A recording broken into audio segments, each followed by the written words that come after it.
selamat sore. Kali ini kita bersama dengan Mbak Noka dan juga Mbak Titis. Kita akan ngobrol-ngobrol sedikit nih, kepo-kepo dikit tentang pengalaman kakak-kakak ini selama berada di PPA. Oke, kita langsung aja ya, masuk ke pertanyaan yang pertama. Oke, aku mau tahu dong, sebenarnya kakak-kakak ini udah berapa lama sih di PPA, atau waktu masuk PPA itu waktu umur berapa? Udah lama banget pasti ini. Kira-kira waktu aku kelas 1 SD dulu. Kelas 1 SD Iya. berarti tahun? Berarti tahun 2005 mungkin. Oke, 2005 berarti sekitar udah 16 tahun ya di Lama PPA, banget udah 16 tahun. Kalau Mbak Titis? Kalau dari akunya sih hampir sama ya, tapi kayaknya duluan masuk aku ya. Iya. Antara TK SD itu sih 2004-2005 itu. Oke, berarti sekitar 17 tahun ya, 17 tahun dan 16 tahun untuk Mbak Noka dan Mbak Titis. Berarti udah lama banget ya, udah gak kerasa. Udah selama 17 tahun kita Lama bareng-bareng di PPA.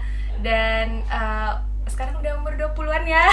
Udah 20. Udah 20, udah pada besar-besar semua dan udah pada dewasa. Oke, kita lanjut ke pertanyaan berikutnya. Kan selama 16 tahun pasti ada kenangan-kenangan atau cerita-cerita pengalaman gitu ya yang udah dirasakan. Jangan tanya lah. Banyak banget ini. Oke, mungkin ada pengalaman yang bikin Mbak Noka atau Mbak Titis sedih gitu di PPA. Mungkin bisa diceritain ke kita semua. Ya, mungkin waktu aku SD dulu. Jadi waktu aku berangkat PPA ini ya dibonceng sama papa. Aku ngantuk. Sandalku jatuh di depan pasar.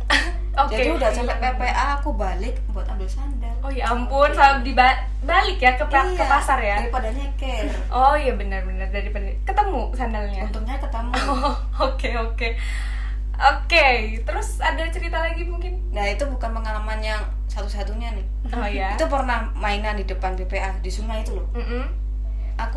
Aku duduk-duduk di pinggir, sandalku jatuh di situ masuk ke air. Oh, jadi intinya hobinya ini ya, ngilangin sandal ya? Itu udah jadi passion sendiri. Oke deh. Terus kalau misalnya Mbak Titis ceritanya gimana nih? Ada yang mungkin bikin sedih? Sedih. Kalau sedih kayaknya nggak ada. Ngeselin mungkin ya. Oh, ya gimana? Ngeselinnya tuh apa ya? Kan di sini kayak acara-acara besar, Paskah, Natal, Iya. kan sering Natal. Itu saya dipanggil buat dekor ruangan, dekor apa gitu. Itu mesti bilangnya tuh H-1. Jadi sekarang besok Natal, Besok acara. ya. Iya. Sekarang itu baru dibilangin sekarang dekor ya. Jadi harus kumpul kan juga ada kegiatan lain. Oh ya. Oke. Nah, itu sampai dia nangis. Oh ya ampun, sampai menitikkan air mata ya ternyata. Oke deh. Tapi kalau sejauh ini walaupun cuma H-1 kayaknya dekorannya Mbak Titis tuh selalu bagus ya. Selalu Ya? bagus lah, harus sombong. Oh iya benar-benar. Oke deh kalau gitu. Nah terus kan selain pengalaman yang udah diceritain sama kakak-kakak juga kan, selama di PPA kita ini dapat materi ya setiap minggunya ya. Nah bisa diceritain nggak ada materi yang mungkin terngiang-ngiang sampai sekarang yang sangat diingat sama kakak-kakak semua, dan juga mentor yang menyampaikan tuh siapa? Ada nggak ya? Mungkin dari Mbak Titis terlebih dahulu. Materi ya. Iya. Gimana? Jujur nggak ada yang inget materi. Oke, nggak apa-apa. Mungkin ada yang berkesan waktu menyampaikannya, mungkin dari Oke. kakak siapa? Mungkin kayak terngiang itu tadi ya. Itu SMP kalau nggak salah, waktu SMP. Itu mentornya lupa juga. Antara Kak Enos atau Kak Yerni itu Iya. bahasa Inggris. Oke. Jadi kayak Injilnya gitu-gitu dari bahasa Inggris juga. Jadi kan wah, belas nggak ngerti gitu ya. Jadi kayak tapi dituntut harus ngerti. Aduh, nggak tahu, nggak boleh pulang kan. Iya. Pulangnya telat gara-gara bahasa Inggris nggak bisa. Iya. Terus dari situ pas pulang kayak aduh kok aku gini banget ya. Jadi kayak mulai belajar Inggris awal dasar gitu sih. Oke, jadi dengan pengalaman Mbak Titis, jadi Mbak Titis sudah bisa bahasa Inggris ya. Udah nggak ada lagi slogan nggak bisa bahasa Inggris, nggak ada ya. Oke, mungkin kalau dari Mbak Noka ada cerita yang berbeda. Yang aku inget itu ya waktu SD dulu itu diajarin gimana cara sikat gigi yang benar. Oh ya, benar. Nah dulu itu masih belum ada kurikulum yang pakem seperti sekarang. Jadi seringnya tuh belajar matematika, belajar bahasa Inggris di PPA. Terus waktu SMP ini mentornya waktu itu Kak Enos, diajarin bagaimana cara menangani kecelakaan yang simpel-simpel gitu. Yang paling pertama seperti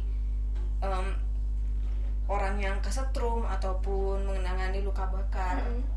Terus yang paling terakhir nih yang berkesan wirausaha itu ya. Kita jualan sosis bakar. Ya, kita jualan nasi gitu bakar ya. sama kaos. Oke. Lumayan itu hasilnya. Oke, ya. Berarti selama ini materi-materi yang udah disampaikan, yang udah diberikan sama kakak-kakak mentor di PPA itu benar-benar bermanfaat ya untuk kehidupan kita-kita juga gitu. Bahkan untuk Kak Nova dan juga Kak Titis. Oke, nah terus ada nggak sih dari materi-materi tersebut yang udah Kak Noka dan juga Kak Titis terapkan gitu dalam kehidupan Mbak Noka dan Mbak Titis? Mungkin dari Mbak Noka dulu. Banyak banget pasti. Terutama materi tentang kepemimpinan ini udah diajarin bertahun-tahun. Jadi aku ini ya dalam kehidupan sehari, puji Tuhan dipercayakan oleh Tuhan untuk menjadi guru.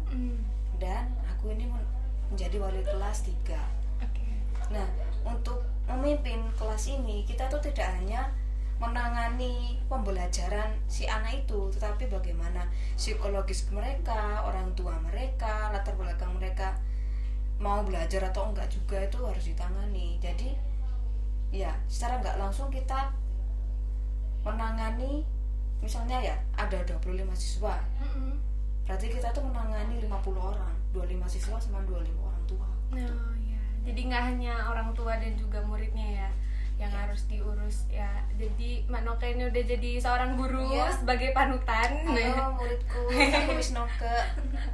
Oke, thank you Miss Noka untuk sharingnya.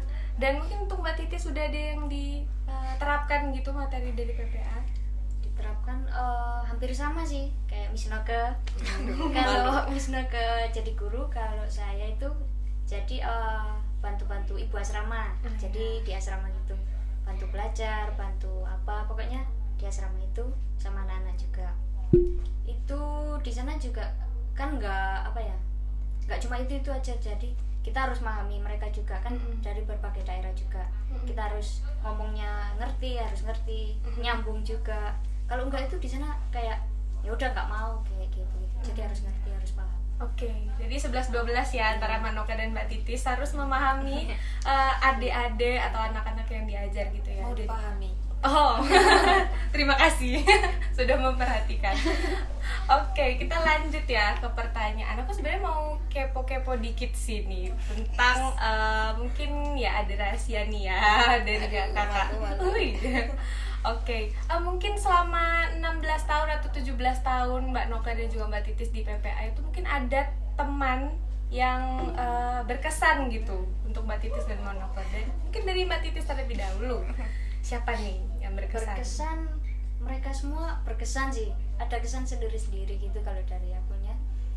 Kayak ya gitu. Atau mungkin yang paling deket deh. Paling dekat yang paling dekat. Miss Noka. Oh, Miss Noka. Paling dekat. Teman-teman seperjuangan gitu ya. Oke. Kalau dari Mbak Noka?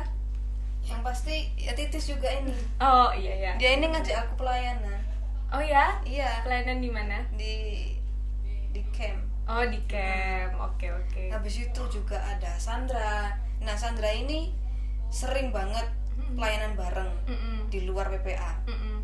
Baik itu di organisasi maupun di kampus. Jadi kalau dilihat ya, aku sama Sandra di WhatsApp itu ada 30 grup lebih.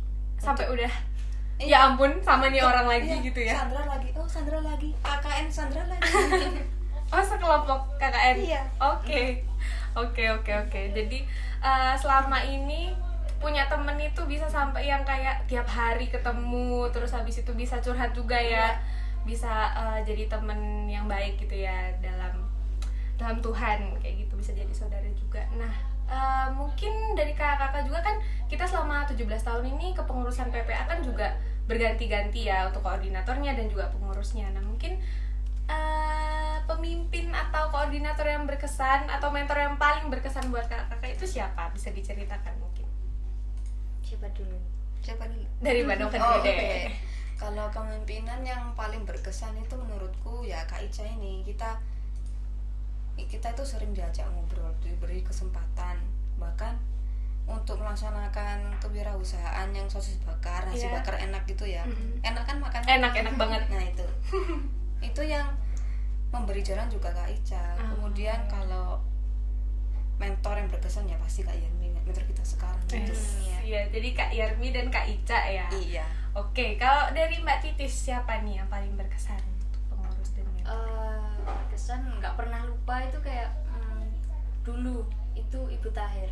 Oh ya, Bu Tahir. Karena sering kasih hadiah gitu. Oh, iya? Fitri ada, Natal ada gitu-gitu. Oke. Gak suka hadiah dia. Oh iya, benar. Ya, siapa sih yang nggak suka hadiah ya kan? Oke, kalau mungkin dari mentor siapa yang paling berkesan? Mentor ya ini Kak Yermi juga. Kak Yermi ya. Jadi Kak Yermi adalah idola kita semua ya. Oke. Oke deh kalau gitu. Terima kasih kakak-kakak semua udah sharing bareng kita dan juga udah kasih tahu nih gimana pengalamannya selama kita di PPA. Dan sekarang teman-teman kita akan mendengarkan persembahan dari Mbak Noker dan juga Mbak Titis. Silahkan menyaksikan. Puisi oleh Noga yang berjudul Lumut. Mungkinkah kehangatan senja memeluk relung hati? Di saat sayu berkedip pelan menatap jingga, aku menghirup rencana perlahan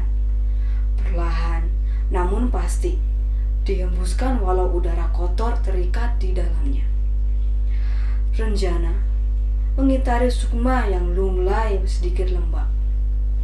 Mungkin lumut telah tumbuh menghijaukannya, agak kotor, tak terawat. Sedikit lagi, lumut itu merintis kehidupan baru, menumbuh kembangkan dan berkembang. Akankah sukma akan kuat? Aku tidak tahu.